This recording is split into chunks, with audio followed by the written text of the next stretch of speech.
important ideas that relate to inclusion in their various areas of work. We will also be talking to our audiences, taking questions from the floor, talking to our audiences that are online, and we will make sure that you are all involved in this journey.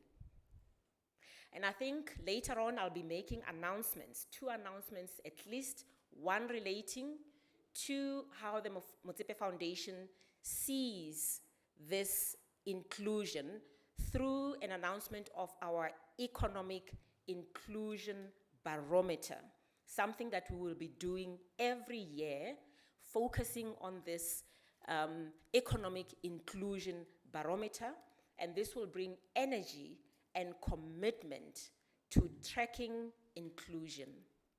And I'll also be announcing winners of our high school essay competition, and I believe this year the competition was on inclusion. I really always get excited about our including our students in high schools. But before all of this, it really gives me great pleasure to introduce somebody that I personally respect, a very good friend, somebody who encapsulates everything that we will be discussing today. Madame Fatma Samora, who is the, as you all know, the Secretary General of FIFA and a long-time activist of inclusion and the empowerment of women and girls. Madame Samora spent years working on high-level United Nations programs all over the world before becoming the first ever woman to lead FIFA as its Secretary General in a position that she still holds. Since her appointment, a number of women have been elevated at FIFA and throughout the organizations that FIFA works with in football. Women have been lifted to positions of management, senior leadership positions, and she works passionately to address issues of diversity, inclusion in football and in sports in general. And I'm really, really excited to have her join me on a fireside chat where she will take and tell us what it takes to get to the top job at FIFA. So, welcome, Madame Fatma. I will move over to my chair so you and I can chat.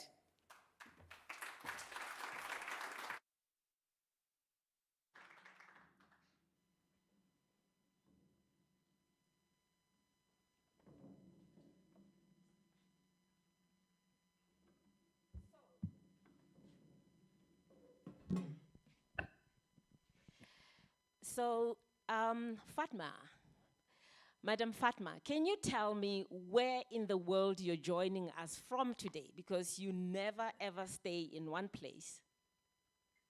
That's very true. And good morning, good afternoon, my sister Precious, and saying hello to all those outstanding women out there and those joining us online. It's indeed a privilege for me to be invited by my sister to talk about the importance of inclusion, but also of breaking the bias. I'm joining you from Dubai. That's wonderful. That's wonderful. Actually, you and I were in the same region. I've just arrived home today from Abu Dhabi, and we didn't even know we were so close. But thank you again for joining us, and I want to ask you to share with us a little bit about your amazing life journey from Senegal, a country that I love. You've taken me through the streets of Senegal when I came to visit. How did you move from the young girl in Senegal to this powerful woman who now is at the helm, the top job at FIFA, as the Secretary General, of course, but the first woman to have led that organization? How did you do it? Well, you want the short version or the long one? But, so let me very quickly answer your question. Thank you. And first, I was born in Senegal 60 years ago from a family of 9 siblings. But many of them were, of course, men. And after my high school in Senegal, my parents sent me to France to study foreign languages, English and Spanish. But after I got my master in both languages, I decided, because I had a scholarship from the government of Senegal, to take another post master degree in international relationship and international finance. Immediately after I've completed my graduation, my father asked me to come back home, and I started working as a trader in one of the biggest phosphate producing company in Senegal. 8 years later, during one of my trip in Angola to try to recover money during a period of war in the country, I was discussing with a man, and little did I realize that it was an interview. And a month later, I was recruited by the UN World Food Program as a logistic officer in Rome, in Italy. I've served for 21 years the United Nations in various positions, but mostly in hardship duty stations. Because of my language background, I was covering almost half of the world, and my colleague used to say that the sun never set on Fatma's desk, because I was covering West and Central Africa, but also West and Central Asia. But because also I was speaking Spanish, I was covering the whole of Latin America. Unfortunately, in the mid-90s, we have so many crises, including the genocide in Rwanda, mudslides in Central America, but especially the war in many countries, including in Kosovo, in Afghanistan, but also in my own part of the world, in Sierra Leone and Liberia. So I used to sleep very late, but also be traveling under heavy escort. And I joined later on another agency in development, but they always sending me to countries in transition. And at the end of my assignment in Madagascar, where I have really to work under very tense security and political situation, because the country was under the UN sanction, I met at the end of my assignment a gentleman during a dinner, and the gentleman's name was Gianni Infantino. And when I left Madagascar 2 months later, I heard that he was really well placed to be elected as a president of FIFA, which happened in February 2016. I sent him just a message to congratulate him. And he invited me to speak to him, because he wanted to have more women in football. And 6 years later, here I am, running an office of 1,000 persons, 47% of whom are women, and representing 62 different nationalities. So this is the short version of my journey from a little girl in Senegal to the first woman in leading the governing body of football administration. Yes, please, can we give a round of applause?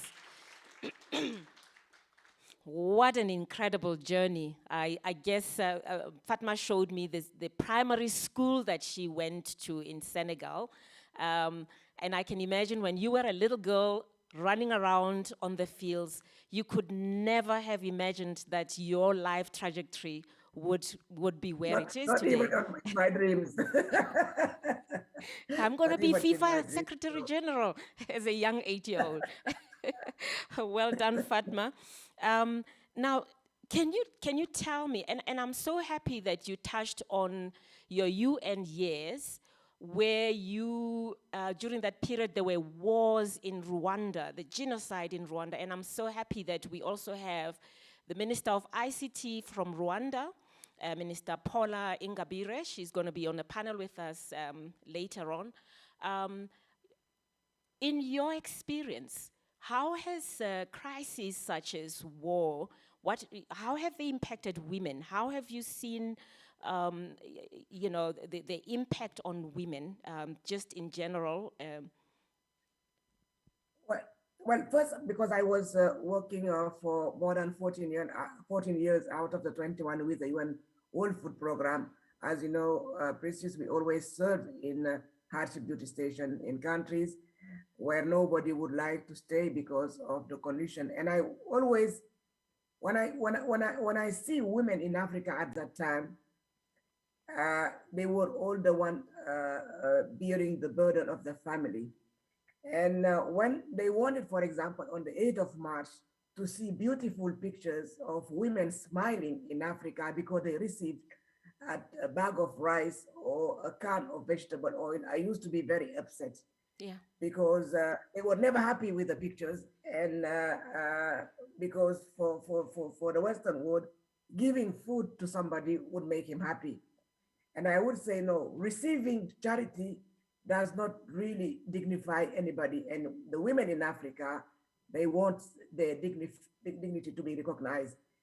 And I always tell them, don't expect any of this picture to be having a smiley face, because in Africa, unfortunately, famine has a women face, because the women are the one really caring for the family. They are the one walking long distances to look for water. They are the one taking the children to hospital when there is drought, because they are the one also producing food for the family. They were the first one to be affected.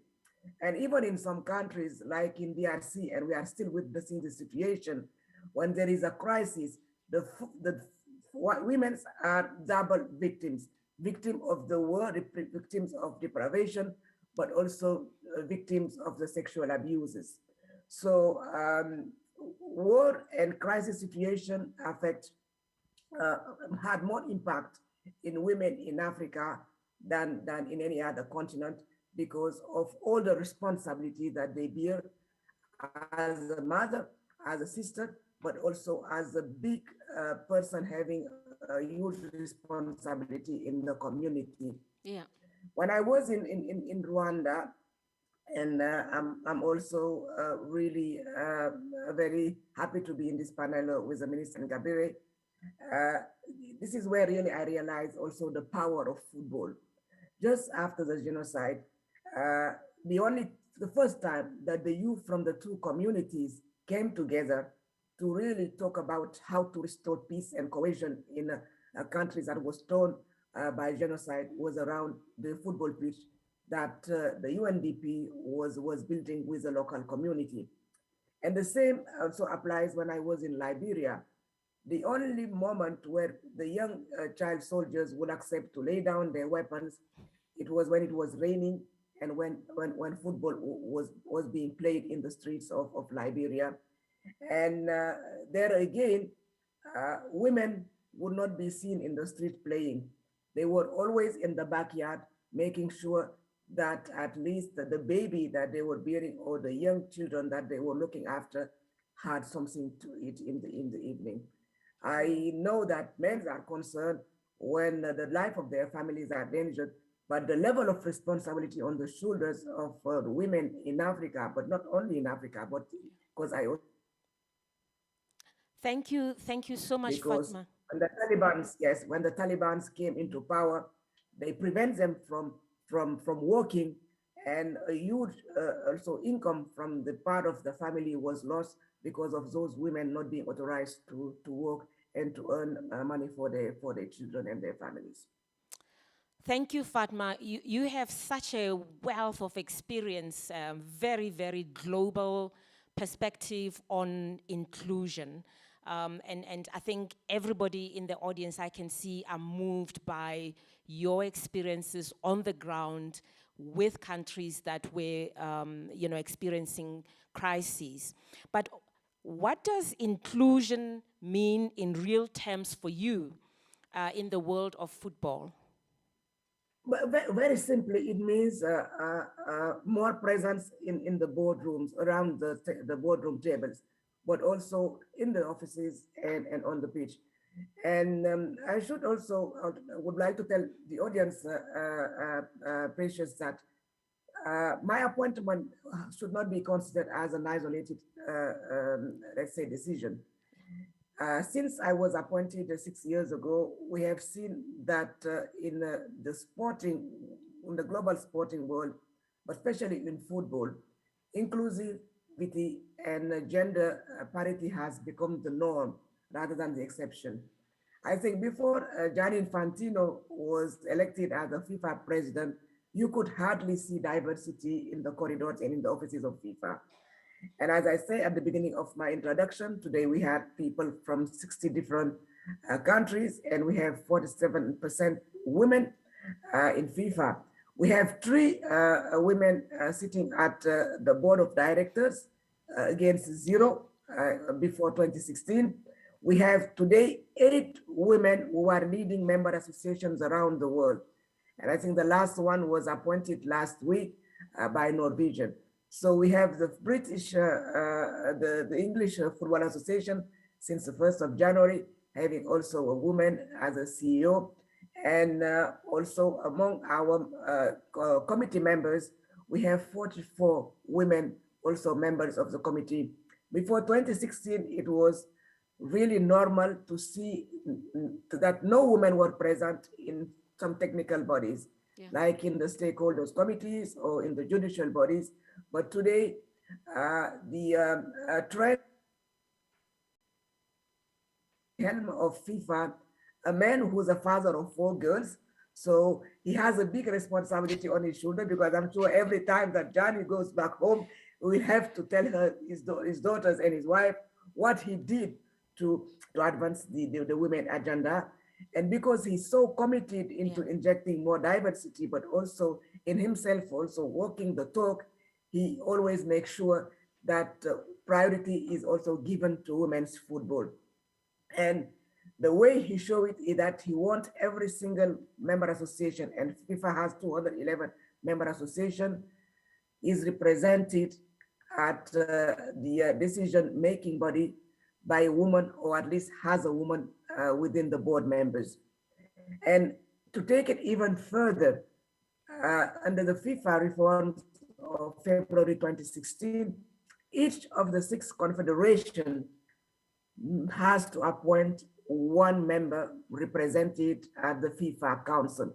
So today we have 6 women representing the 6 confederations out of the 36 members composing the decision-making body of FIFA, being also women. He went even on the pitch now to expand the teams. For the first time in the history of FIFA, in 23, in July and August 2023, so next year, we will see the World Foot team expanded from 24 to 32 teams, meaning we'll be having many debutants, like we have experienced in France in 2019, and we will be having also Africa,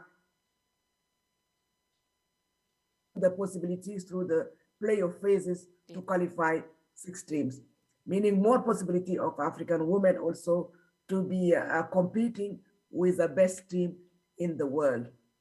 Amazing. When you talk about the pandemic, you know, when you started, and this is also a stand that FIFA made by allocating revenues directly dedicated to women football. And I forgot also to mention, it's only in 2016 that for the first time, FIFA had created a division fully dedicated to women football, and that was chaired also by a woman coming from an underrepresented country in the Samoa Island, so in the Pacific, that will be hosting next year the women, a region that will be hosting next year the Women World Cup. Fantastic, Fatma. Absolutely, please. That's great work. I like what you said, that the FIFA president dare not go home without showing what he is doing for women, because he's the only man in his house. He's the only man. He is the only one poor Yes, man. absolutely. And it's been shown that for male CEOs or any senior positions, when men have daughters, they think more about inclusivity because of their children. They think about diversity and inclusion. I fully agree. And I can see how it impacts your FIFA president. But to wrap it up, and maybe a last question to you, I've been so lucky. I've traveled more than 20 African countries because of football, seeing all the great work that FIFA and CAF are doing on the continent. Tell us how football, with its loudspeaker, football has a very loud speaker. How can you use football to champion inclusion in Africa? Well, let me start by saying that football is an universal language. And women compose 50% of the world population, and even some experts are saying 51%. And you cannot promote and develop a game as popular as football by letting 50% of the world population on the outside the game, outside the sphere of football. Secondly, women have a purchasing power, Precious, because when it comes to deciding the sporting program that the children in the household are watching, the mother has a prominent voice. She's the one deciding whether this program is good enough. When the children are also deciding to practice sport, most of the time the father is not there. It's the woman and the mother that decide where to take the boys to practice sport.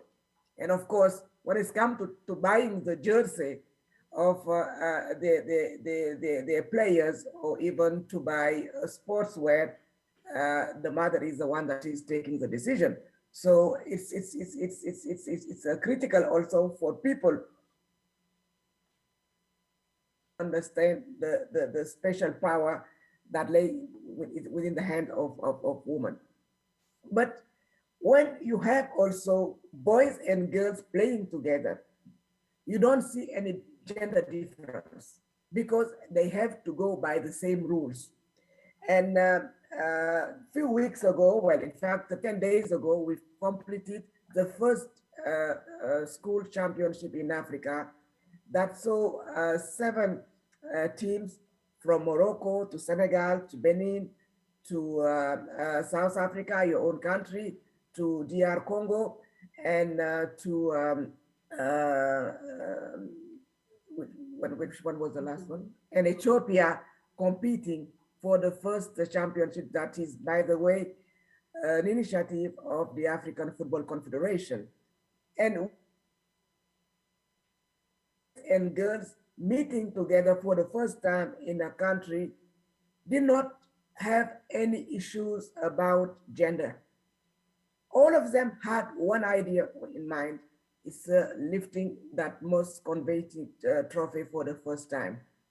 So they discuss the issue they have in common, fighting gender bias, making also the young boys understood that there is nothing wrong to help their mother and their sister in the domestic chores.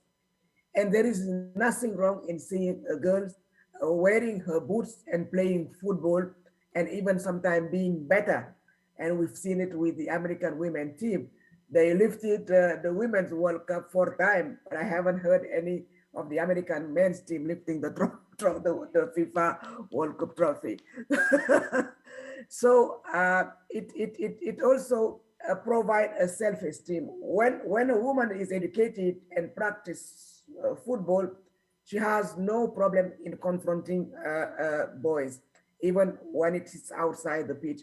So for us, using football as an equalizer and as a unifier, but also as a possibility to convey the values of football, of tolerance and the fight against discrimination, is really our part that we play to make football a more inclusive game, because the language is simple, the attempt are simple, the rules are for applies to everybody, so they same on the same dimension. There is no smaller goalposts or bigger balls, and in doing so, we are also able through the iconic figures of football to convey messages to the community, because they are respected by their community, and because also they are looked at as heroes when they are very good in what they're doing.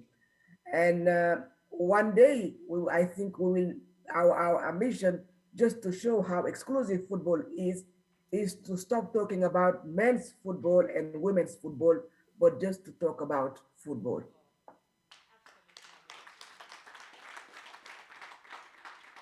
That's amazing, Fatma. Thank you so much. I have seen your work. I've seen how you support. Um, for now, we still call it women's football. And I know that you are going to, I'm speaking off my mic, sorry. I'm saying I've seen how you support women's football, how you support the women within the organization. I've met amazing vice presidents and women across the board that you personally support. Thank you very much for all the work that you do. Just a small little funny anecdote is that when we were at the Women's Championship for women's football, I overheard in the change room that, very strange, one of the players, one of the very trusted strikers, could not play in that match. And the reason was because she was having her monthly cycle. You know, I mean, and I thought, wow, I guess people never thought about those things. And it's one of the things that I've said to myself, wow, you know, this is medicine. So I'd love to see you encouraging more young women to enter the medical field so that they can be able to help manage young girls as they go through their puberty years and how they manage themselves playing football. There is such a huge opportunity for young women to be studying in the STEM field, to study football. Science and technology are now so advanced that they can help elevate and equalize the play field between men and women's football. But Fatma, for everything that you do, you have also last night when I took off and I spoke to her, Fatma has donated 20 minutes of her time towards a one-on-one with one or two of our young upcoming women, girls, whether you're in business or in sports, and you want some tips from Fatma. She has dedicated 20 minutes of her time, and we will work around your time, Fatma, and the girls will really be honored to have you as their mentor for those 20 minutes. Thank you for your generosity. Thank you. And I will be doing it with pleasure, because I'm also a mother of an 18 young old girls who's here with me today. And I would like her also to become, like you, a model of reference in our society and in our community. So thank you very much for the invitation. And I look forward to really mentoring the young lady who will be ready to spend 20 minutes even more with me anytime. Thank you so much. Merci beaucoup, Madame Fatma.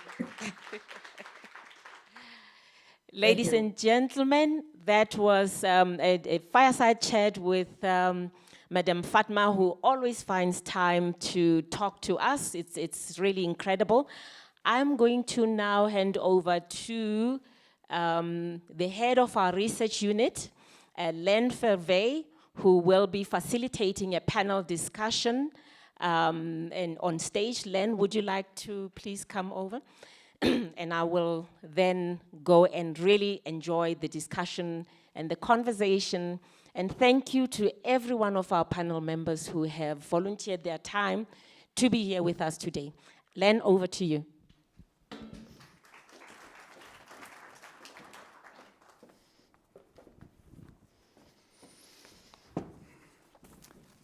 Thank you, and good morning to everyone, to those of you who are joining us physically, as well as those of you who are joining us virtually from many different places in the world. Before I get to the important business of our panel discussion on this very important theme, I firstly want you to please admire my bracelet, when you will find one, a similar kind of one on your table. These are beautiful bracelets and made by the Mzansi beaders. And there's quite an inspiring message. Just sitting earlier, I thought, let me read that. It's not on the teleprompter, so I'm going to have to use my glasses.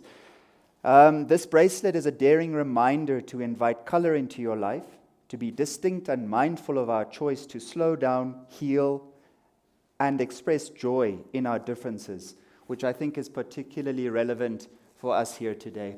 And then before I get to the fortunate task of introducing our panelists, I just want to absolutely agree with a remark that Dr. Precious made. I've spent 2 decades, I think, working in this field. But Dr. Precious, when you are the father of girls, as I am as well, I have 2 daughters, 14 and 16, then issues of inclusion for girls, young women, become particularly pertinent. So thank you for that remark for us as men as well, because it's certainly my experience.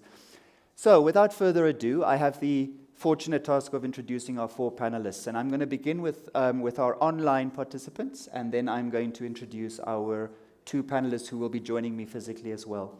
So firstly, we have Minister Paula Ingabire. She is the Minister of Information and Communications Technology and Innovation of the Republic of Rwanda. She is a Rwandan technology enthusiast. And prior to her appointment as minister, she served in various government roles, heading various ICT programs and initiatives. She was named in 2019 by Apolitical among the top 20 of the world's 100 most influential people in digital government. She serves on the Global Council of the World Summit Award Board of Directors, the WEF Cybersecurity Board, the Center for the 4IR Global Network Advisory Board, and the WEF Board of Trustees. Paula was also named a founding board member of the Edison Alliance in 2021. Welcome, Paula. Thank you very much. Thanks. Thank you. Good morning.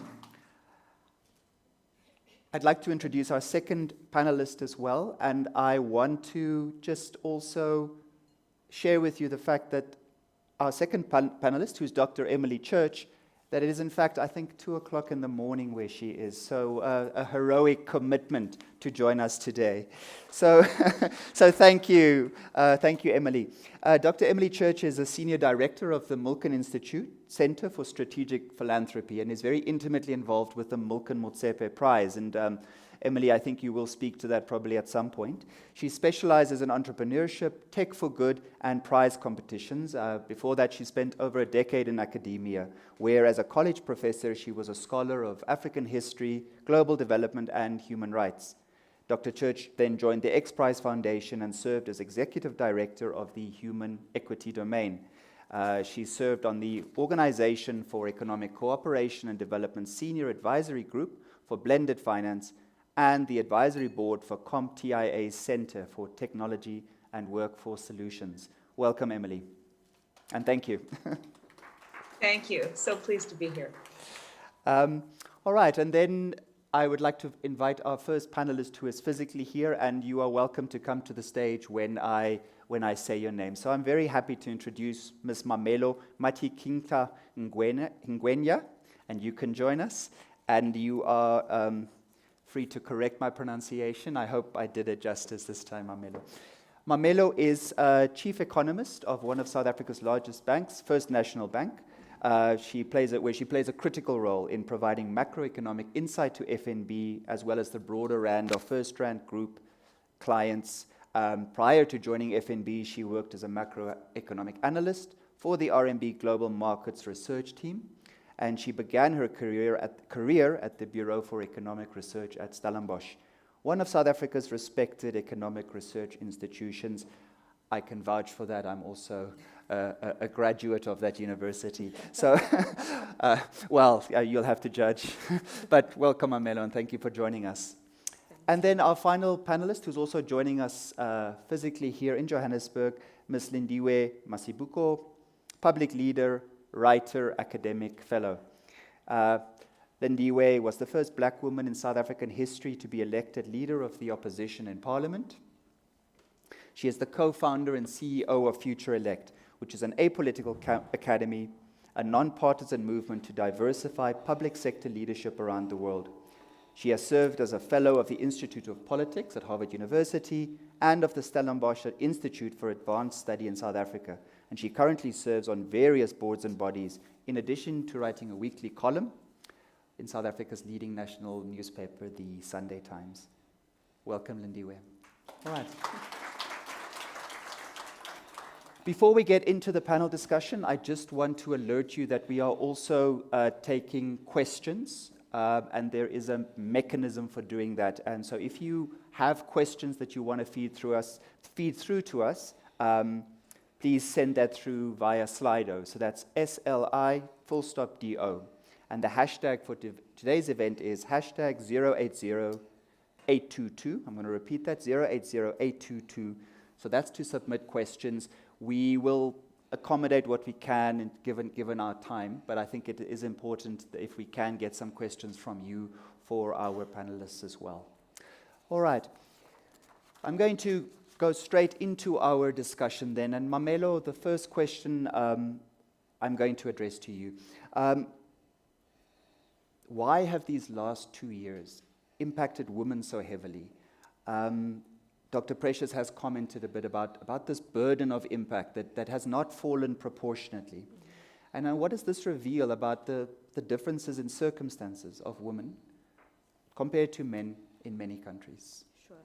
So I think Dr. Precious and Madam Fatima made valuable contributions to this conversation, highlighting, I think, some critical points, which I wish to also just maybe elevate a little bit, Lynn. So I think, going into the pandemic, issues of inequality have always been there. Yeah. The pandemic has essentially just exacerbated what we already know. So if I had to just maybe look at it from different angles, so the economic impact and non-economic impact. So if we start with the pay gap between men and women across all income brackets globally, we can see that has remained quite wide. Women have been underrepresented in high-paying jobs, where we've seen a high concentration of women in low-paying jobs.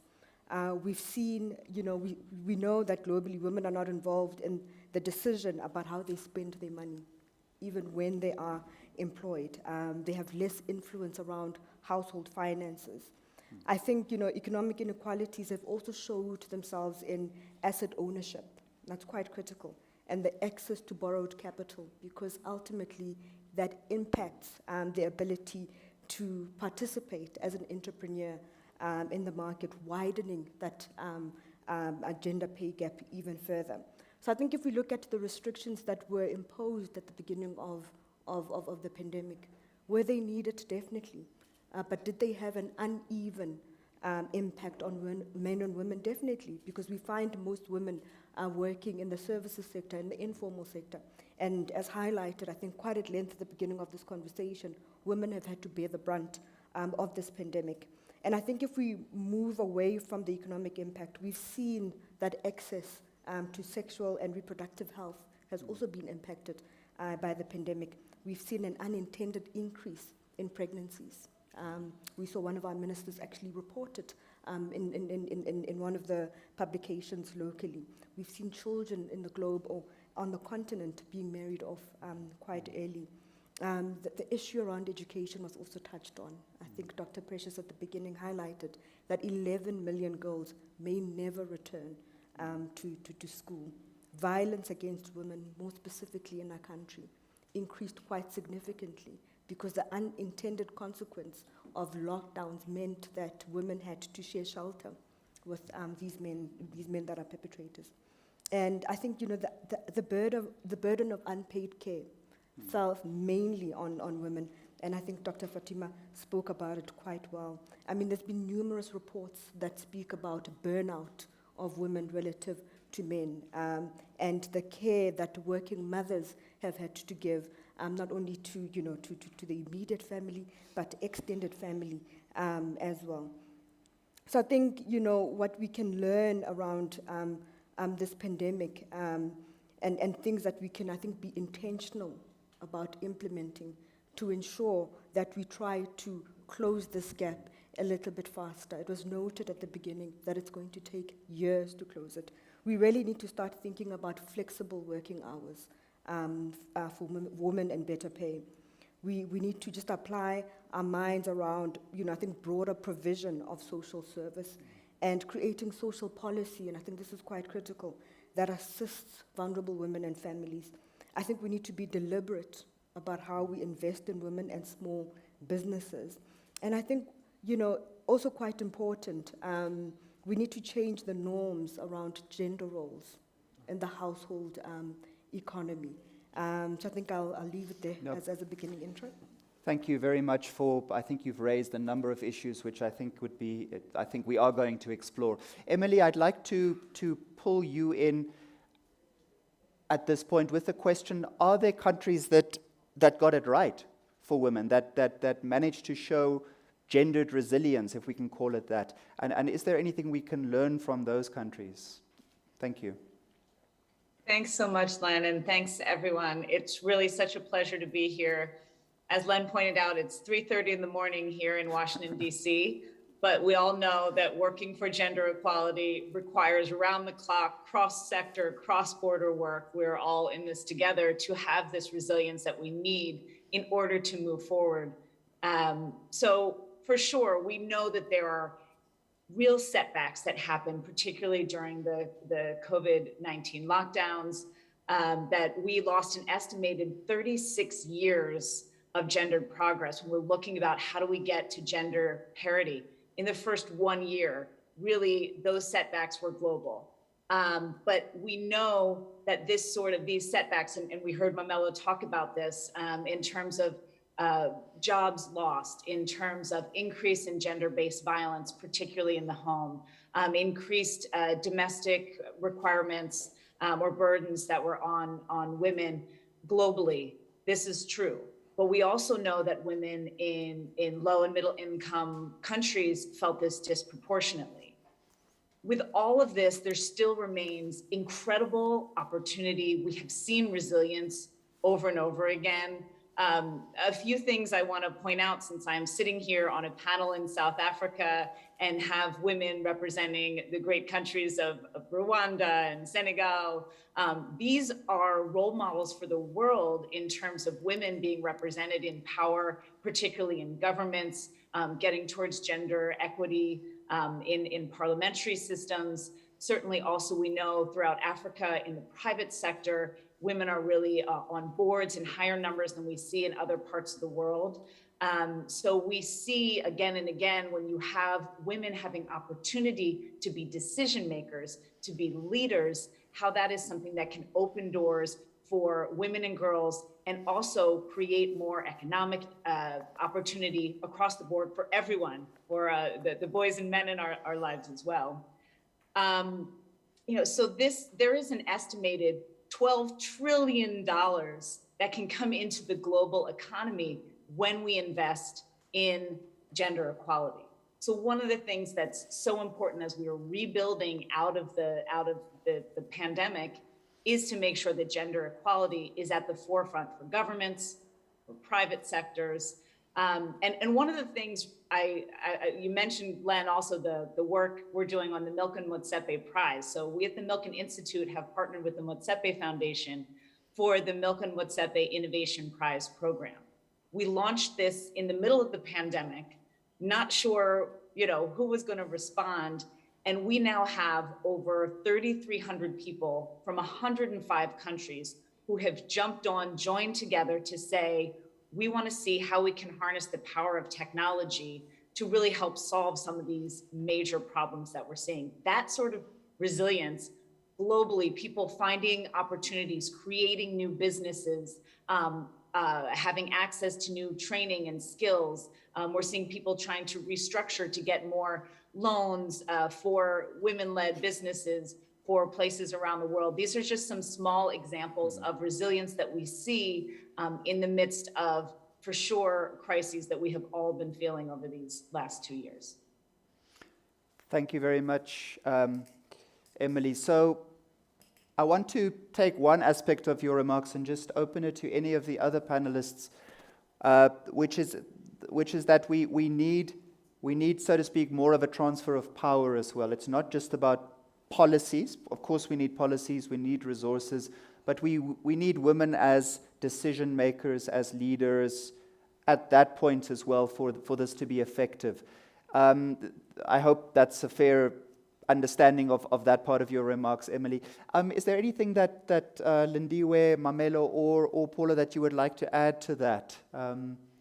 Let me go to you, Lindiwe. I'm gonna thank you. Yeah, one of the things we've been thinking about extensively at Future Elect is what has the impact of the pandemic been on women's leadership, on women's political participation, on women's ability to advance in the public sector, given all of the things that you've just described, educational outcomes, economic outcomes, health outcomes that have affected women. But also, how many women do we have in decision-making roles to pass gender equal policy or policy that advances gender equality?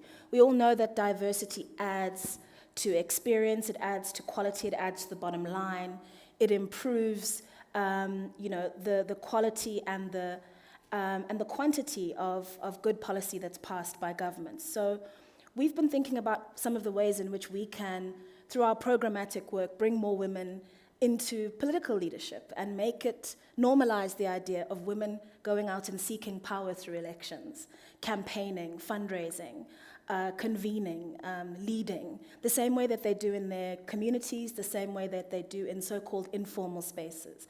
How can we hand more formal power over to women, and how can we build societies where that's not an alien thing, where the sight of a woman running for president is not some kind of aberration, or the idea of a woman being ambitious about creating change in a society through political leadership is not seen as grasping or unfeminine or unnatural, right? So one of the ways in which we're going to do that is through a women's program for elected leadership, where we give women a chance to reflect on the challenges that women in politics have faced and that they themselves are likely to face when they run, from their representation in the media to their likelihood of being allocated so-called soft portfolios. The number of women in social development and other sort of non-technical, non-finance, non-military, non-security portfolios, when they even do make it into government, is particularly high. And of course, there's a correlation between the budgets, the resources, the power that women in those positions hold compared to their colleagues in treasury or in police or in defense, and ultimately in the presidency and the prime minister's seat, right? We may have gender equal cabinets in many parts of the world, but how many of those have been led by women, right? So I think there's got to be a slightly unabashed attitude that we have as women and on behalf of women to the notion that power can't reside in the hands of a small group of demographic individuals. It can't just be in the hands of men or older people, but that younger people, and particularly women, have a role to play in decision-making rather than lobbying from the outside. Decision-making about how budgets get allocated, resources are allocated, policy decisions are made, and that we normalize that in our society and stop having these sort of annual sort of roundups of the 22% of, the number at the moment is 22% of cabinet ministers, around the world are women. And I think it's 26% of MPs around the world are women. And, in Africa, we're a majority. So we need to stop being in a situation where women in leadership positions are the exception and move to a space where it is the rule. And we need to be unabashed, not shy, and not apologetic about the way in which we seek that on women's behalf. Thank you, Lindiwe. I think in the work of the foundation, just if I can add a remark there, we found that there are external constraints that a society imposes, but there are often constraints that young women, girls, and women internalize, where they think, this is my limit in the society that I find myself in. And so I think part of the work that we've been doing and that needs to be done is for young women, girls, to think, no, I can go as far as I want. And Just to add to that, there have been numerous studies about when women and when men feel that they're ready either to run for office or to apply for a senior position. Women have a lower perception of their qualifiedness. In other words, they wait until they're fully qualified, but their perception of their qualification is lower than that of men. On the other hand, men who are socialized differently will apply for roles that they are underqualified for. Plus, in their underqualification, their perception that they are better qualified is even lower than it should be, right? So that's something that we fundamentally need to change, absolutely. Yeah.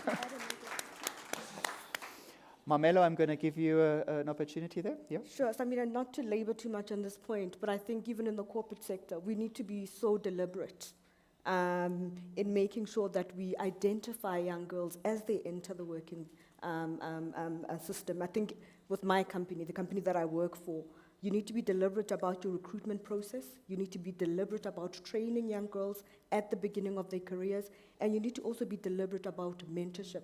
And I think we need to move away from how we approach women in terms of how we train them. We tend to concentrate more on soft skills rather than actually grooming young girls to run big P&Ls. So I think this thing around being deliberate is quite critical in all spheres, whether it's in politics or in the corporate world. I think that's quite critical. I like the word deliberate, and I like your unabashed as well, Lindiwe. I want to park that part of the conversation for a moment. Paula, I would love to bring you in at this point. In Dr. Precious's opening remarks, she identified some areas where we can be hopeful, where we can see the present as providing perhaps a unique opportunity. And I think technology and accelerating technology is a key one. So I would love to hear your comments on how do we best use technology to support women in emerging economies, and what success stories do we look to? And I want to encourage you not to be modest, because I know that your own country is such a success story. So feel free to comment on Rwanda's experience with accessible technology. Thank you. Thank you. Thank you very much. And let me start off maybe with two things before I respond to your question. The first one is I was quite inspired by the fireside chat between Precious and Fatman. My takeaway is my two girls are definitely going to start training in soccer, just like my son, because we need to build that confidence going forward. But then just to switch back to the debate that we were having before you asked this question, which is really around having women in leadership roles. And I think particularly when you look at the tech sector, there's a huge gap. It's a heavily male dominated industry. Precious earlier talked about emerging technologies and the need for making sure that these gender biases don't continue to be inherent in the way we make decisions. And so when you talk about emerging technologies, AI, robotics, it's very imperative that we have women in leadership roles taking decisions on some of the designs that are being made, because what we see many a times is that there's a lot of bias that is built in the code. Recently, I think there was already an outcry around a recruiting algorithm that was heavily biased towards favoring the male in terms of looking at their resumes and the caliber of people that have been applying for particular positions in that organization. But to come back to some of the things that were also shared, and I really like the point that was made about being very conscious about hiring, the consciousness that we have to put in our hiring decisions and not just leave it to hiring, but also thinking about upskilling and reskilling so that these young women and girls that are taking up roles within the organization can have the right capacity to even grow up the ladder. So I'll pause there. I just wanted to throw in that because I think what we typically see in the tech sector is that there is definitely a huge gap. And one of the countries where women empowerment has really been given its right place, and beyond the 22 average percent statistic that we see. When we look at cabinet, parliament, we have over 50% in parliament, over 60%, but I think it's not enough. And this is where I want to share examples. For us, it hasn't been just about putting women, so they're more than 50% in the different, government levels, but it has also been about how we mainstream the different gender policies in the different sectors. And this becomes something that on an annual basis, we are reviewing, whether it's in agriculture, in technology, in healthcare, in education, what is it that has been done to make sure that women have equal access to the opportunities that we are providing as a government, that we are also providing within the private sector. And that's why the gender seal has also been introduced to really look at how deliberate, corporate and private entities are about empowering women to take up a leadership position. Now, very quickly to respond to your question, technology is as an enabler and is a tool in terms of improving livelihoods for all demographics. And so when we talk about that, and I like what Precious said earlier about inclusion being a theme, when we come to technology, it's so easy that as we deploy the different technologies, that we continue to exacerbate the digital divide that we're already experiencing within our respective economies. And very particularly, if I pick up examples, you look at farming, where globally over 80% of subsistence farmers are women, and a very clear example of Rwanda, where at least 60% of the subsistence farmers are women. And what you see is that they're still not benefiting from the promises that agriculture technologies are providing to the different people. I was reading up about examples in agri-tech innovations where you have the animal drone plow, which basically for you to use it, it requires a lot of energy. It's too heavy for women, but because of the way it's been built, because of the biases that have been put into building some of these agri-tech solutions, you end up having women left to really focus on the really traditional ways of farming. And so this is why I say beyond the leadership positions, beyond how do we make sure that women are at the table making decisions on how some of these emerging technologies are going to be accessible, but also benefit the different demographics that we have. So to your point, in terms of examples, there are key things that we really need to start to think about. Women's access to internet and ownership of devices is significantly low when it comes to emerging economies.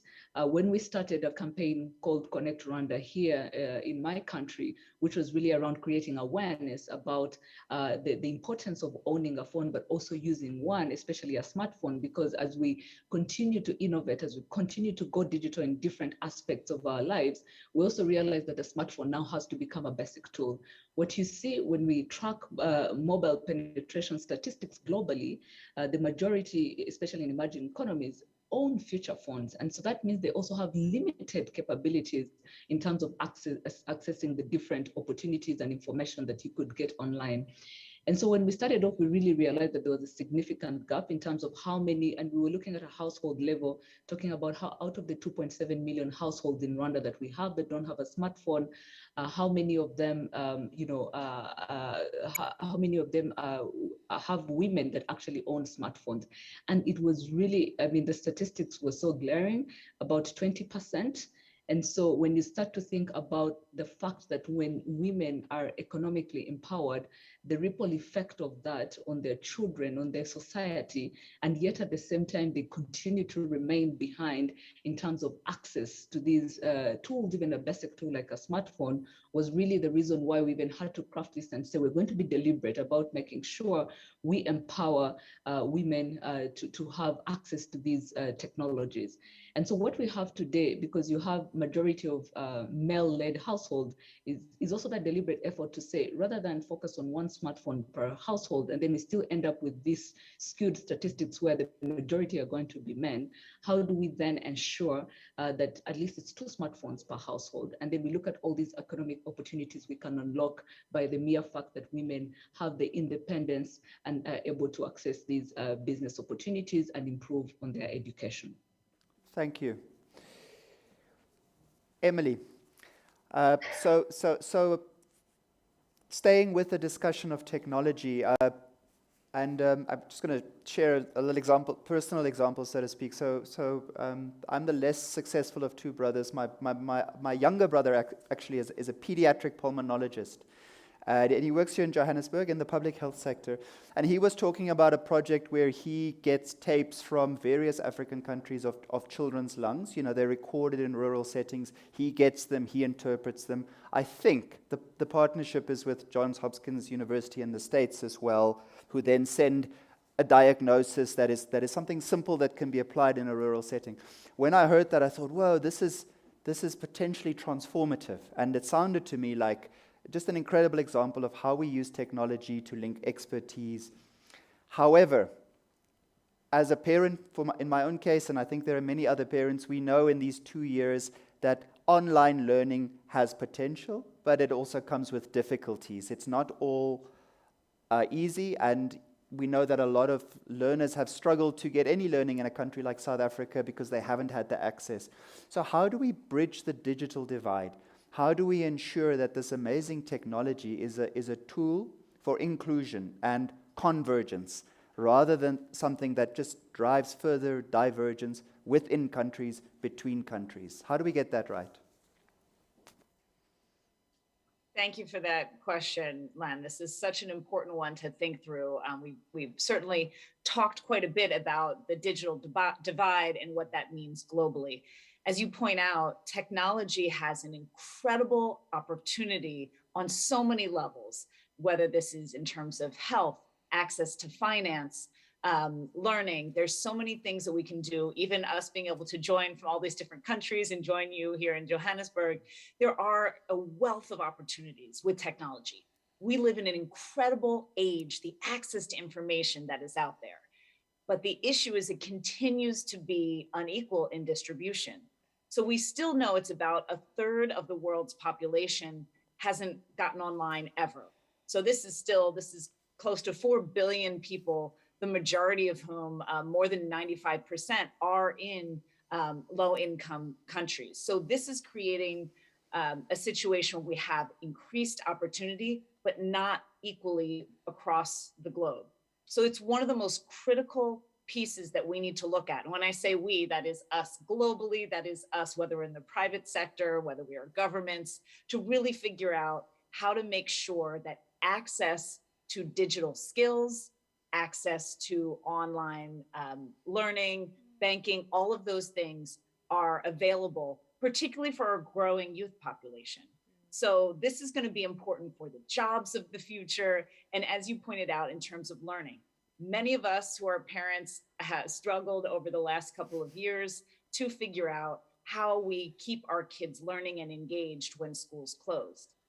Yet we also know that there are incredible technologies that have the opportunity to actually increase student learning. We know, and we're learning increasingly throughout the years, what the child brain is possible, what it can do, and how technology, when it is adaptive, can help engage learners wherever they are in the spectrum, so it can actually really leapfrog. We see that again and again, this idea of leapfrogging, particularly with fourth industrial revolution technologies, so big data, AI, robotics.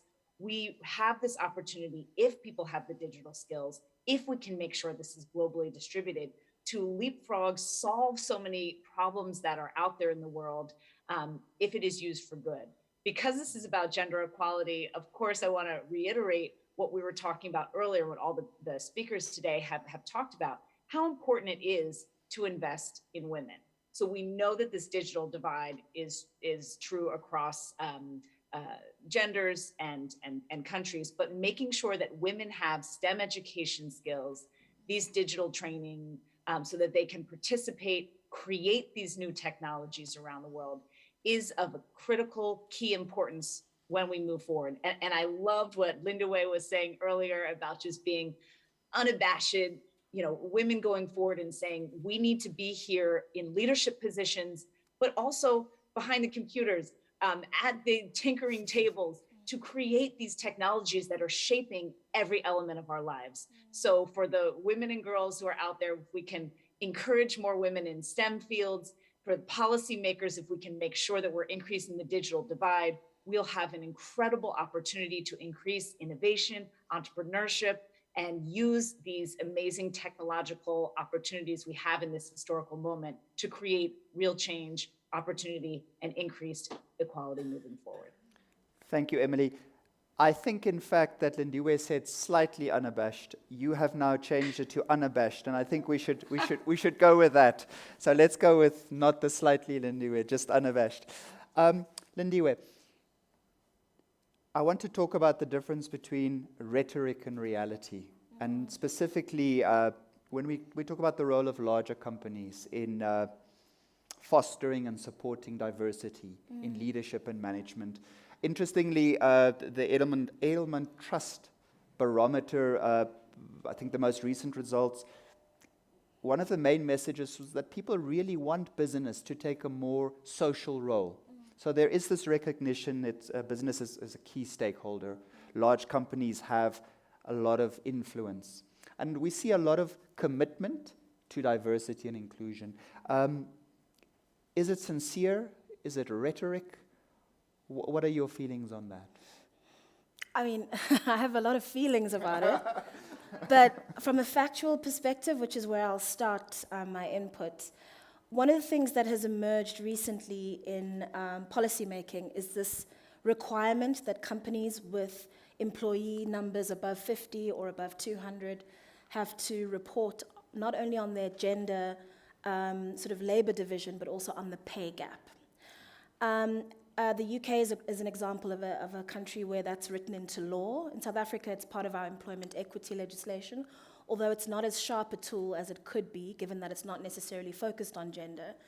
But the requirement that companies report on the gender pay gap has created an accountability loop where they can no longer put out, tweets and media statements and so forth about how much they care about gender equality, when the corollary is that there is a 38% differential between how men are paid in those companies and how women are. I have a friend who builds intranets for a living, and one of the things she does every year, she's based in the UK, one of the things she does every year on International Women's Day is she hangs around LinkedIn waiting for major multinational companies to post their Women's Day content. They pick up a few women leaders in senior management, and these women talk about how wonderful it is to work for this organization. And she's there in the comments to say, well, according to the Department of Labor, these are your gender pay gap numbers. So your campaign doesn't match your rhetoric. And likewise, there's now a bot on Twitter. And it automatically, whenever a company tweets the IWD hashtag, it picks up that tweet, it fetches the data from the UK government, and it tweets in reply what the gender pay gap in that country is. And it's exposed huge multinationals, who I won't name on this panel. You can go and look them up. I highly recommend that you follow this bot, at least for the month of March. But you would see the difference between these colossal, shiny campaigns, speaking about, the merits of a gender equal society in companies where women get paid 40% less than men do. And there's a debate about what the meaning of the gender pay gap is and whether or not it's a legitimate tool for measuring equality in the workplace. But whether or not you are measuring the gender pay gap in terms of equal work and equal qualification, or you're measuring it as an average across the entire company, it's clear that gender dictates how much a job pays. So for example, the first cabin crew when airlines first went commercial were not women, they were men. And when men did that job, they were proportionally paid higher than currently cabin crew are paid, because the majority of them are women. Likewise, programming. Programming was initially a role that was dominated by women. Programming was designed by a woman, programming language, computer programming, using the same methodology as looms for making tapestries. And so the first programmers in computer science were women. When women were computer programmers, the pay was lower proportionally than it is when men are programmers. So gender often follows pay. So regardless of whether you're comparing someone in HR to someone in the finance department, the fact that women dominate HR and men dominate finance means that the salaries are higher, not because of the role, but because of who is in the role in the majority of cases. So either way you read the gender pay gap, it's an incredibly illustrative indication of whether companies in particular, but also the public sector, take gender equality seriously. And when you drill down to why there's a gender pay gap, there's all sorts of qualitative reasons. You know, women being presumed not to be the breadwinner in the home, therefore their bonus packages are not as big as men's bonus packages. You know, you often hear about, you know, the benchmarking of salaries for men and women being different. And all of these qualitative experiences culminate in a trend whereby, and we know the numbers, right? There's a whole statistic about how, as women, we should all stop working around September because, from September onwards, we're working for free compared to men, right? Because of the gender pay gap. So I think it's an incredibly important tool, transparency, as a way of making it clear in the society what the meaning behind the rhetoric of gender equality is and what the action is. And for those who thought gender pay gap reporting was maybe a blunt instrument, I think what we've learned from technology this year is that it can be a really powerful tool for accountability. Thank you, Lindiwe. I mean, that's immensely useful for me in terms of the idea of using quite simple illustrative tools. You used the word illustrative to ensure that the rhetoric is translated into reality. I mean, you gave the example of gender pay gaps, but technology access, I would imagine similar things can be done. It's something that I'd like to touch on if we have time, which is the issue of just getting better at measuring what matters in this space for us.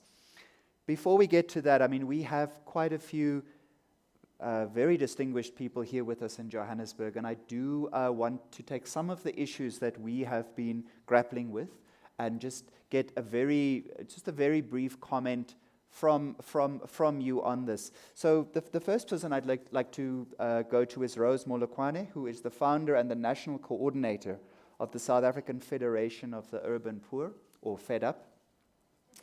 And Rose, I know you are here. I see you at the back there. I'd like to ask you, Rose, do you have a microphone there?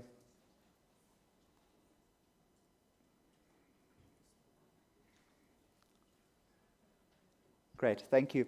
I'd like to ask you, I mean, what do you think are the main obstacles that stand in the way of gender equality? I mean, what's getting in the way? What are the main things, if you could wave a magic wand and make certain challenges or constraints disappear, what would those be? Thank you. Thank you very much, and I feel very much honored to be invited into this summit. As a leader of an organization that is consistent of poor people from poor communities, I think the first drastic challenge that can't meet the needs of the poor is the policies that are drafted by national government or provincial or local government that are not pro-poor. If the policies can include the poor and the informal. Right now we are talking about the effects of COVID-19. You can imagine how many poor people who are having informal economies, who have lost their business, and no one is considering seriously to support those businesses. And then when you look at, I hear that, I'm so happy that we are women, but we are not segregating because we also invited men into this conference. It is important that we should be recognized as the important entity within our society, where from home to work, we are the ones that are carrying the burden. We have to take care of the children, take care of our husband, take care of the house chores. Even when we go to work, we have to take care of all the dirty things that are done by men in our offices. Right now, we are talking about gender-based violence. Who is addressing this issue? It is just theory. It is talk show, but it is not workshop.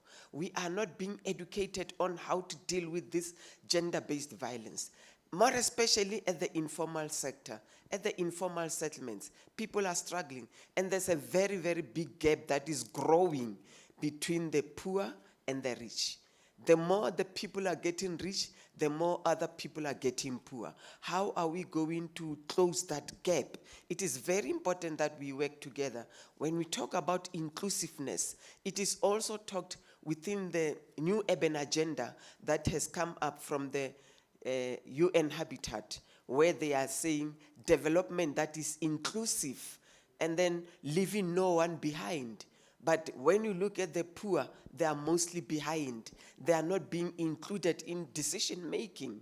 So it is important that we join hands together, the poor and the rich, because this world belongs to all of us to change it.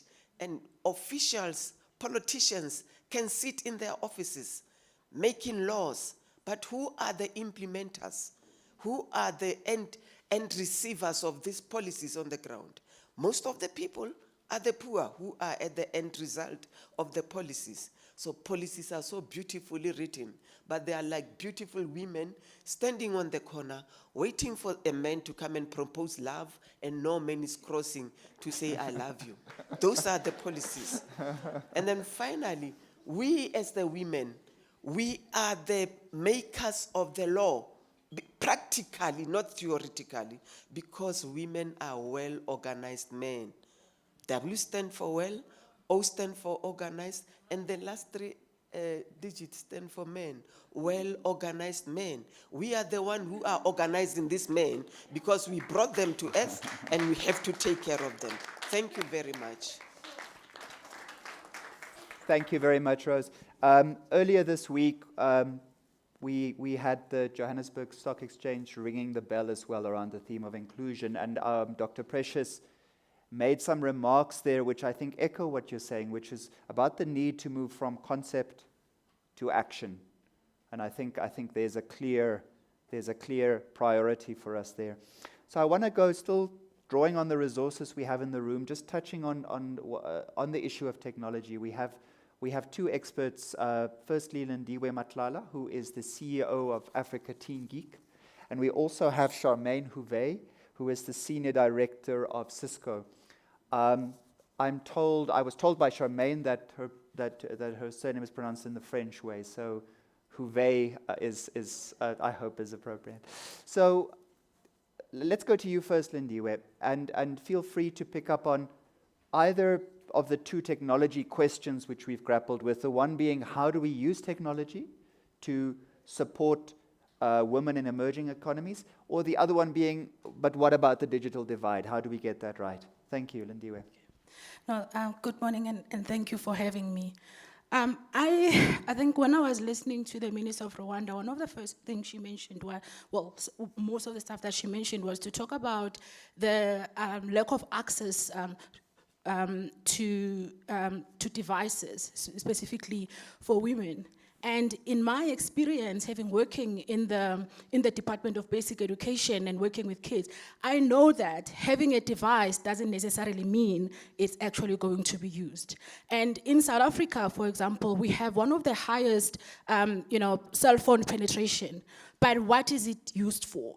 Because I always say that opportunity dances with those already on the dance floor.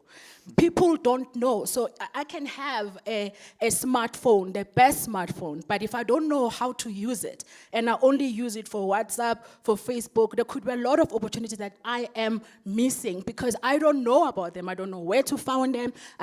Where to find them. I don't know who to speak to. And that is one of the biggest challenges, especially in emerging economies, where we still have a lot of women who are unskilled.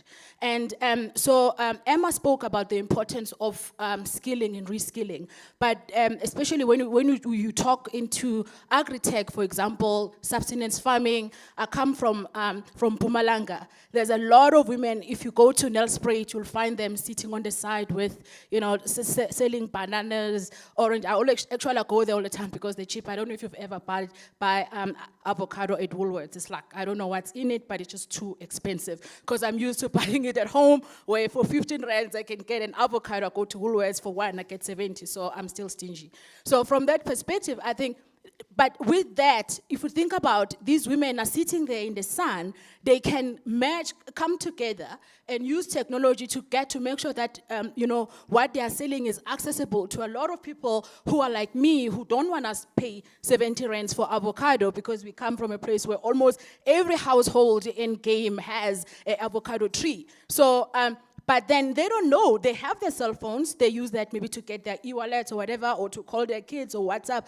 They don't know about it. So how do we then, I think from my perspective, we need to go and actually train these women. It's not just about having the workshops that we generally have, which is one of the things that frustrates me with the training that we normally do for women who are unskilled. It's those touch and go. It's about coming and do a workshop for one day, maybe go to different, then I say, oh, I've reached 1,000 women, but what did you do? So it's just about those beautiful PR pictures that you have, that you can put. So I think for me, what is important is we need to really be, I think a lot of the speakers spoke about being intentional. But we also have to put ourselves to think about when we design these programs that we want to bring women to use technology, whatever, how we need to understand who are we doing it for. Because sometimes we come there in our privilege and we think we know what these women or what these people need, but we don't actually spend enough time to understand their challenges so that we can design programs that will make sure that after we spoke about, when we talk about this opportunity, we say we're including you, they can at least be able to access them. Thank you very much, Lindiwe. Charmaine, if you would like to add to that. Sorry, I'm just... Yeah. And can I just ask that we keep the responses fairly brief and succinct at this point? Thank you so much, just in the interest of your time as well. So I think a big thing that we keep bumping across, and we see it quite prevalently, I think across the continent especially, is in terms of cost to communicate. And I see that the South African government is they're actually crawling when it comes to addressing this quite consciously and I think decisively. We heard from the minister lately that she's going to allocate 10 gigabytes of data to every household, regardless of what the household income is. And I think we're also starting to see that there's starting to be a bit of a movement since 2015, 2016, I think around the allocation of high demand spectrum, which is constantly being interrupted by lots of litigation from a lot of the corporate companies. But I think, again, what we don't realize is how much impact this has on just exacerbating the digital divide. So I think, with all due respect, we can talk about how we want to advance so many things, but without us having access to connectivity, I think more so in the rural areas, the digital divide just expands. And I think even if you think of this allocation of the 10 gigabytes to each and every household or family, there's no timeline, I think, which is sad, which was actually allocated by the minister in terms of when this actually happens. So we still don't know when this is actually going to be addressed. And if you think of 10 gigabytes, for the non-technical people in the room, what can I do with 10 gigabytes of data? I can actually stream, I think, roughly 2,000 songs. I can be on the internet for 120 hours. I can browse the internet, and I can download about 20, I think, K-dramas in substandard definition and watch those, I think, throughout the month. Is that sufficient? I'm not sure in terms of what we're looking at when we're saying that we want to push true hybrid work, and we want to ensure that we actually adopt true remote diagnosis when it comes to healthcare and everything else.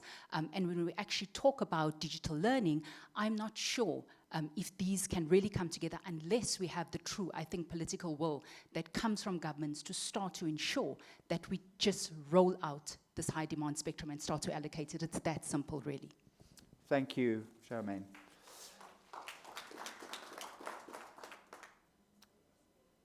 I'd like to take two more comments from the floor, and I want to go to Dr. Stembile Mbete, who is an ex-colleague of mine from way back. Welcome, good to see you. So I think one of the themes that's come up is the need for urgency. So from moving from concepts to action when it comes to inclusion and gender equality. What are the risks to societies, to democracies, of not getting this right? Thank you.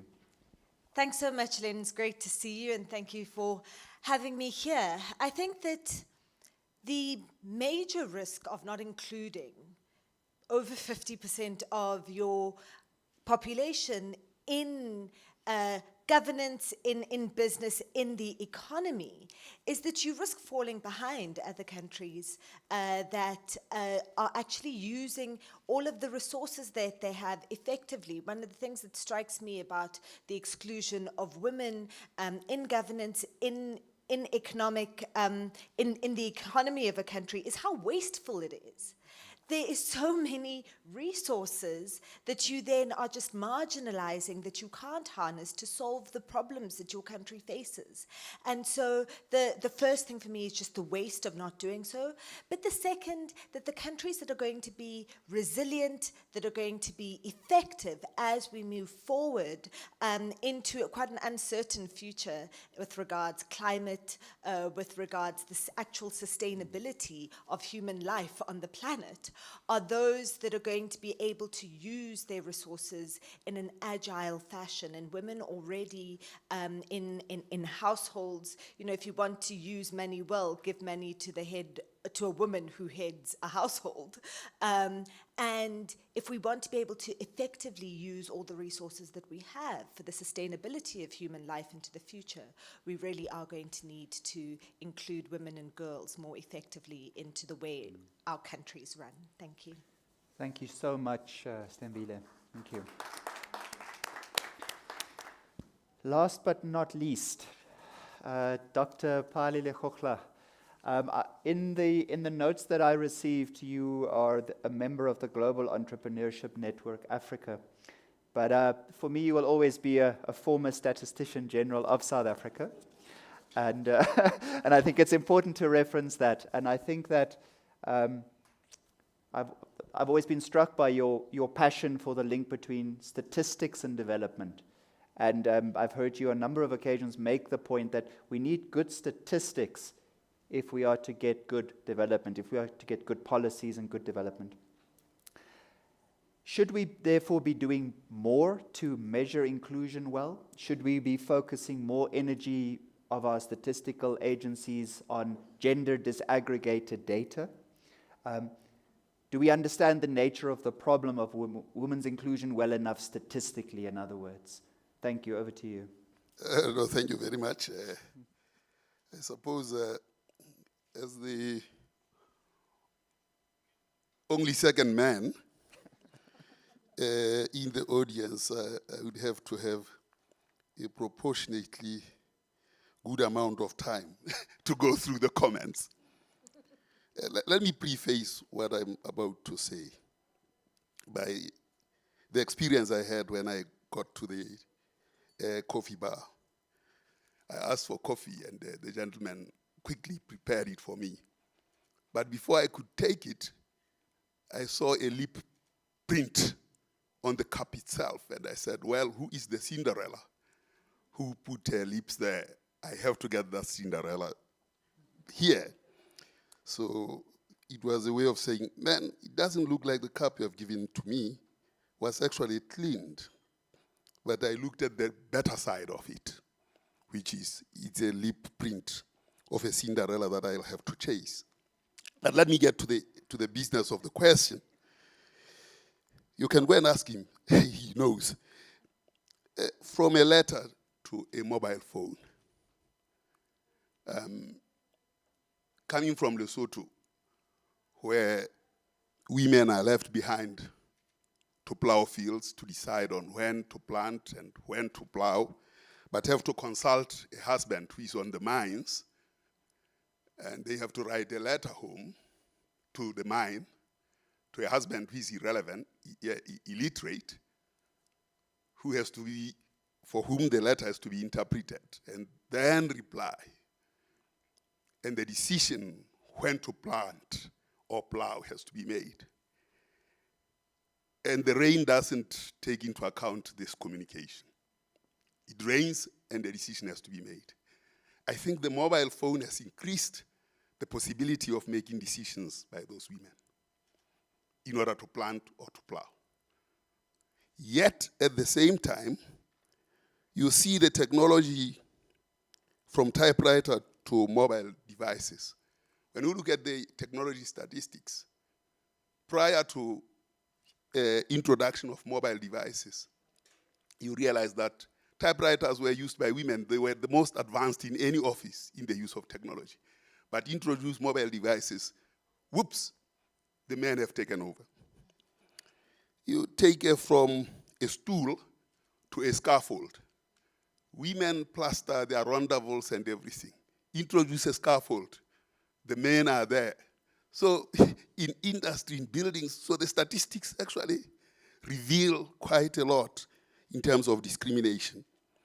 You take from Mkomboti to Tlokwe. Women are left behind. They have been preparing them Mkomboti, but once you industrialize, women are left behind. This is what the statistics help you to understand. Therefore, the question is, how do we move from the GDP, beyond the GDP? Because the gross domestic product is basically a very male instrument.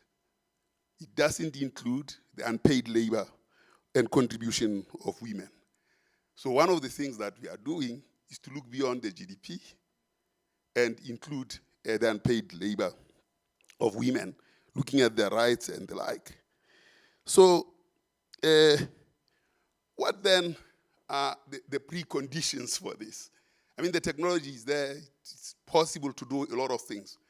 But certainly matters of literacy and freedom are very, very crucial in order to achieve this. So moving from rhetoric, we need to look at credible tools that actually help us translate and understand what is happening. Some of these credible tools are multidimensional measures of inequality and poverty. And once those are on the table, as the ones that I work with our team of Oxford Poverty and Human Development Initiative, they actually have changed or are poised to change the way business is done. One of the things is that we move from multidimensional poverty in general society, but multidimensional poverty in people who are working. And by using that, new social policies are devised by business. And Citibank and OFI have just published a report where these social bonds can be constructed. And they are constructed on the basis of understanding how poor are the working people. And that then are the tools that can actually be effective to be used. And we can move from rhetoric to this. And overall, statistical measures help us in development. Thank you very much. My apologies for taking too long. No, thank you. I think we've picked up, we've identified so many strands. We have so many themes. I think it's been a very rich discussion, and I want to ask the panelists to do something very challenging now. I'm going to ask you for a closing remark. I think in the interest of time, I'd like to ask you to keep it quite brief. In doing it, I also would like you to consider the questions we've received from our online audience. So I don't think we're going to have time to deal with them one by one today, but keep in mind the following questions. These are the questions that we've received. Firstly, what are the strategies that work best for achieving economic inclusion? So in your closing remarks, pick what you like of these questions. Secondly, what is your strategy to make sure that the women who have been afforded a seat at the table are able to open doors for others? Third question, sometimes women in power are considered just a face. How do we encourage women to have courage and be bold in their capabilities? And then a fourth question to consider in your closing remarks, how do we create a psychologically safe environment for women to be able to speak up about these issues, such as why they're not paid equally to men? So let's go in the following sequence. I would like, Paula, if I could come to you first, and then if we can go to Mamelo, and then to Lindiwe, and then to Emily, please. Thank you. Thank you very much. And I think I'll take the first one around the strategies that work best to achieve economic inclusion, and I'll use this to also echo or respond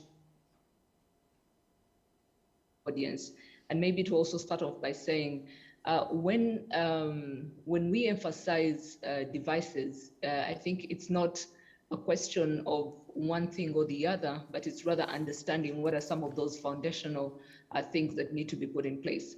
And I like what South Africa is already doing to already think about 10 GB per household. Obviously, infrastructure is the gateway to achieving economic digital inclusion across the board. What we see, and when you look at the different statistics globally, which are glaring, especially for developing economies, is that the gap between the coverage gap versus the usage gap is so distinct. Thanks to COVID, a lot of countries have put in a lot of effort to really drive the coverage gap. And that's where you'll see these last mile connectivity solutions that many governments and policymakers are really testing out to say, how do we ensure affordability and availability of resilient and secure digital infrastructure for all? But to the point of many that has been raised, that's not enough. So then we think about devices, which for us, obviously, we've made an emphasis because we have more than 97 coverage across the country. But when you look at the usage statistics, which are as low as 22%, there's a story there. There's something that we need to be looking at. And so these are some of the strategies as I speak to them around pushing for financing of devices and acquisition of devices, around ensuring we build an ecosystem of content development, have the infrastructure and the devices. Meaningful connectivity is about having the right content, having the right services put online for people to be able to access, and the right platforms to be put to be accessible. Then the other bit, which is so fundamental, and I like to, when I'm talking about Rwanda's example, that I feel should even be the first thing that we think about, even as we deploy infrastructure, is digital skilling, whether it is basic digital literacy or skilling in other aspects, because building capacity is something that doesn't happen overnight. If you have enough money, you can build the infrastructure, but there's no amount of money that will build skills overnight. So it has to be progressive, it has to be deliberate. And so digital skilling and literacy is a key one. And finally, obviously, financing becomes very imperative. Even when you look at the tech sector, where obviously the traditional banking sector may not have a good fit of solutions for the young innovators who are largely, especially when you look in Africa, who are largely our youthful population.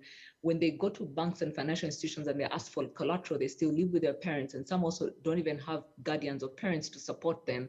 What are they left with if they have to put a brilliant idea and put their talent to test? And so for us, these are the strategies I feel that are very important in really achieving digital economic inclusion, but also making that a conscious decision to say, as we roll out all these strategies, how much of these are we ensuring that more women are being able to access the different solutions and programs that are being put out to them? Finally, I think this is not something that can be done alone by the private sector or can be done alone by government. This is why there's always an emphasis on multi-stakeholder partnership and collaboration, because we have different strengths, and if we're able to pull them in together, we'll be able to achieve this inclusive economic development that we seek for our societies. Thank you. Thank you very much. Mamelo. Thanks. I think whenever we talk about the inclusion of women, we tend to talk about how women need to adjust or the changes that need to happen for women, but we never really hold men accountable. And I think part of this question around how do we create psychologically safe environment for women, men also need to come to the party. I think that's quite critical when we think about how women transition back into the working environment. And I think around the pay gap, it's not enough that we talk about benchmarking.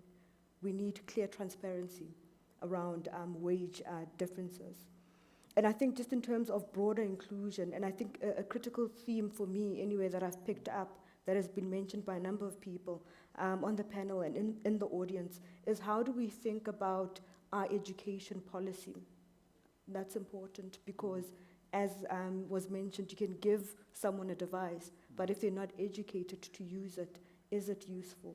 So we need to hold government accountable to making sure that the gap that has risen due to the pandemic is closed. I think also the private sector has a critical role to play in the education system.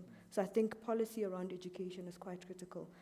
For me, we need to upskill students for skills of the future, or the skills that our economy needs.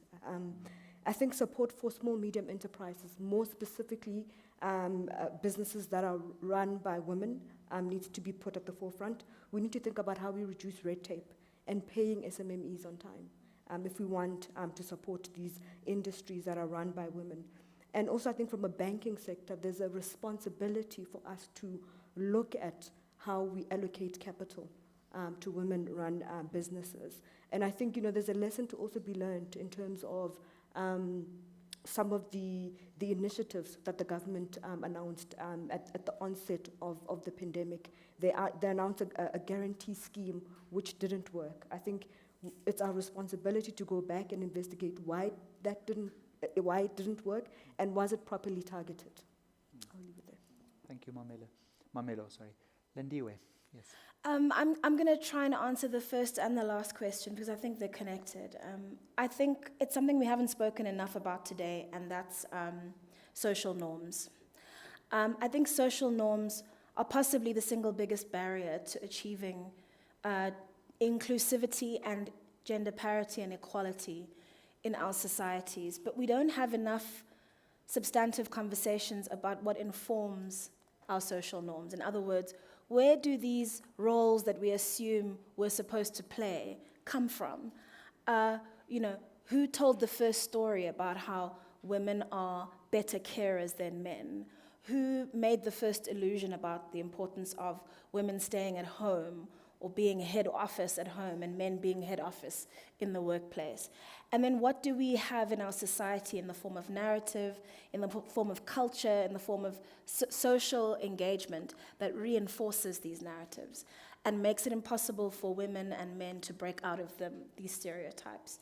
I think that matters because, to Dr. Stembile's point, there is endless data about how profitability is improved, policies are better, companies do better when they have more diverse leadership, when they have more diverse boards, when they are more diverse, when they are more inclusive, in their hiring practices.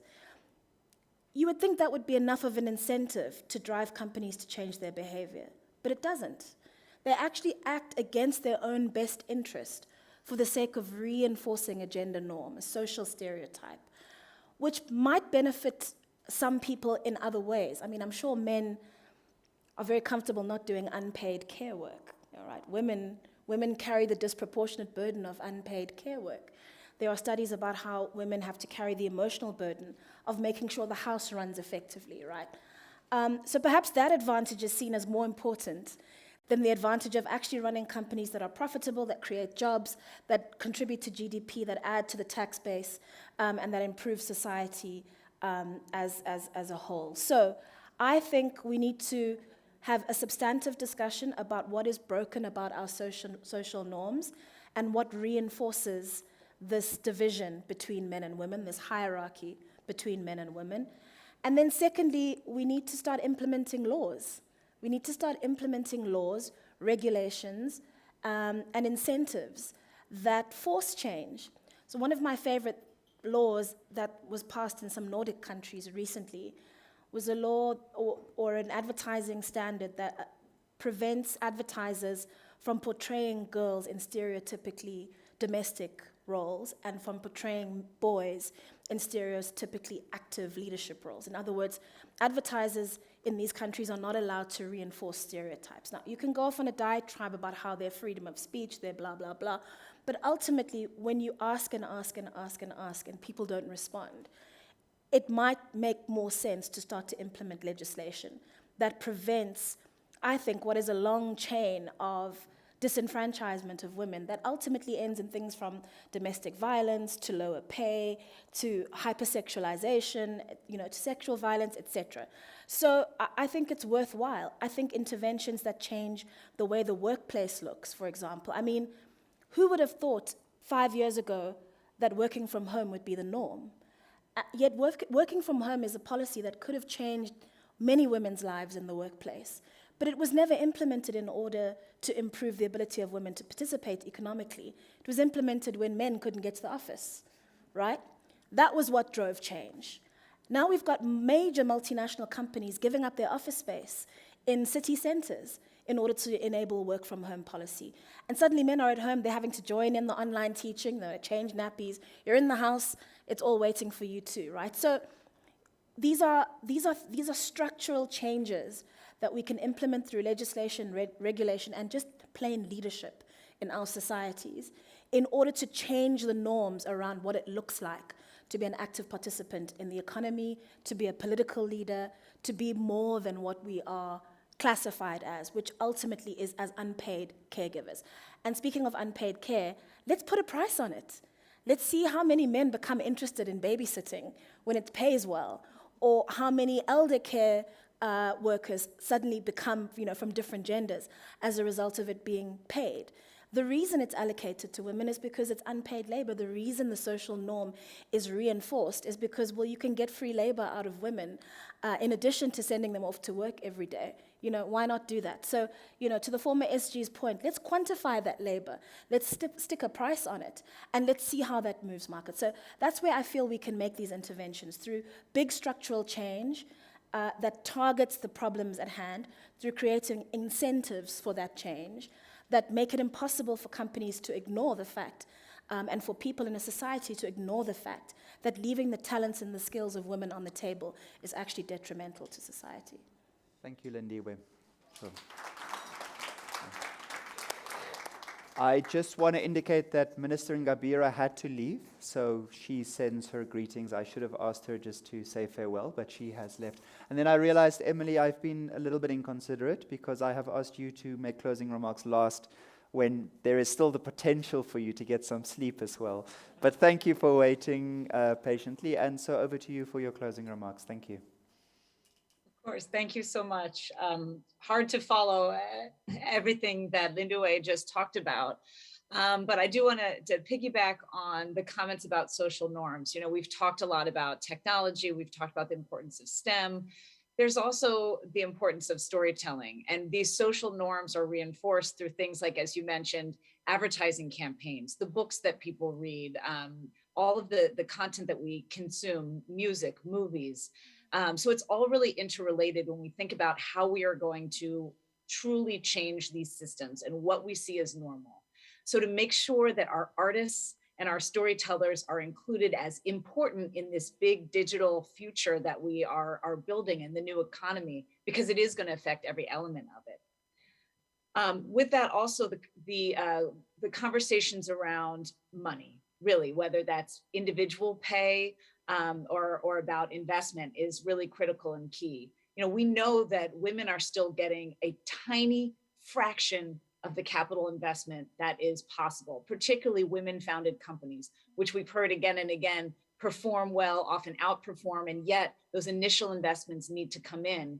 And some of that has to do with training early on pitching, on networks, and making sure that people have opportunities to get in front of the right investors, and that investors also change the way they think and what data they get.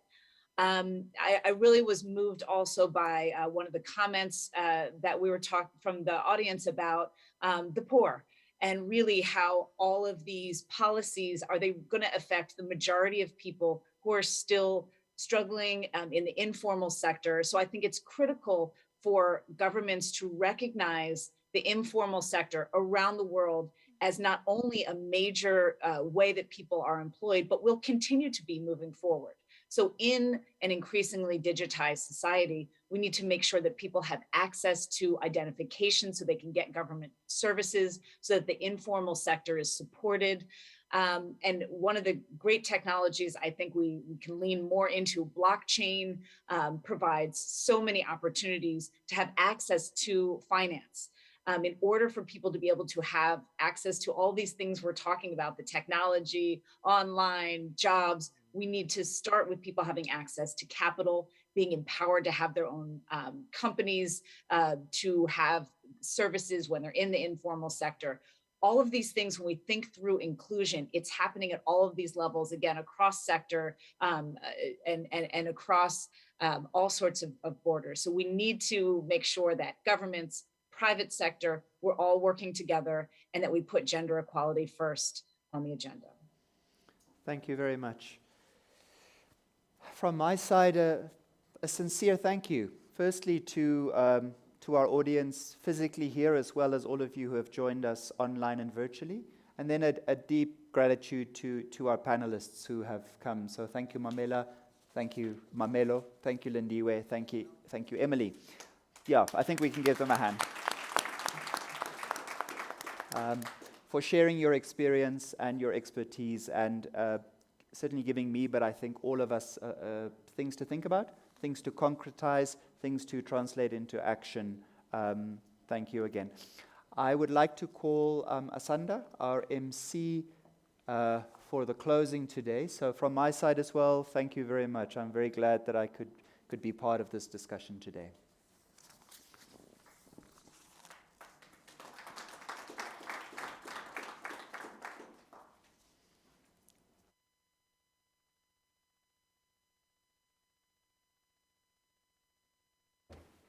Wow, it has been an informative session indeed that spoke to the heart of this year's theme, inclusion, what we need now for women and youth. For some background on why this summit and this theme is so important, I will be sharing the results of our poll with you. More than 70% of our audience believe that gender equality is indeed impacted their lives. And then 75% of our audience on LinkedIn thinks it would take less than 100 years to achieve economic equality. While the truth is, it will take us more than 267 years to achieve complete economic equality if we don't improve on our current efforts. The evidence of bias and realities of economic inequality is why gatherings like these are necessary, and the awareness that can drive real change. To close off and to give her thanks to you, I will call up onto the stage Dr. Precious Motsepe on the stage. Thank you.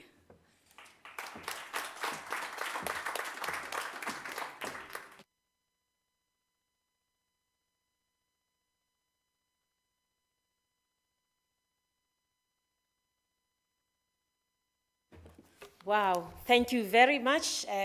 Asanda is one of our young people at the foundation. And as part of training, I actually force them to take on roles such as these, because that's how we train young people. That's how we actually transfer skills, put them, you know, where they feel they can also add to the broader debates and lead. If we're going to see more people, young people in leadership, we have to put them there. So thank you, Asanda. You did very well. And thank you, Len, for facilitating this session. It was really, really informative. Thank you to our panel members. Emily, you can get some sleep now. Thank you very much for joining us. And Minister Paula, I know you're very, very busy, as well as Fatma. They've had to leave early.